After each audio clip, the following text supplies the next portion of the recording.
চোরের উপদ্রবে নাজেহাল বিলোনিয়া শহর এবং আশপাশ এলাকাগুলি। বিগত এক মাসের মধ্যে বড়সড় চুরির ঘটনা সংঘটিত হয়েছে উত্তর ভারত চন্দ্রনগর এলাকায় এবং মাইছড়া এলাকায়।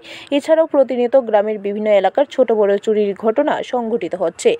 বাদ যাচ্ছে না দেবদেবতা মন্দিরগুলিও। প্রতিটি ঘটনায় পুলিশ প্রশাসনের নজরে আনা হয়েছে, কিন্তু দু একটি ক্ষেত্রে সফলতা পেলেও পুলিশ বেশিরভাগ ক্ষেত্রে চুরির ঘটনার কোনো কুল কিনারা করতে পারছে না পুলিশ। তাই অনেক সময়ই জনগণ চোরেদের ধরার চেষ্টা করে এবং সফলতাও পায়। আজ বনকর নদীর উত্তর পারে একটি মেকানিক্সের দোকানে ঢুকে চুরি করে পালানোর সময় চোরকে হাতে নাতে ধরে ফেলে দোকানের মালিক সহ স্থানীয় লোকজন। চুরি করে অটো দিয়ে পালিয়ে যাওয়ার সময় অটোকে দাঁড় করিয়ে গ্যারেজ টিলা থেকে আটক করে চোরকে।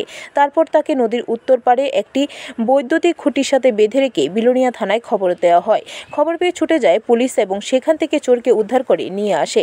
জানা যায় চোর অভিজিৎ নন্দী, বাড়ি বিলোনিয়া থানাধীন পূর্ব কলাবাড়িয়া গ্রাম পঞ্চায়েতের মাইছড়া এলাকায়। ব্যুরো রিপোর্ট, খবর ত্রিপুরা।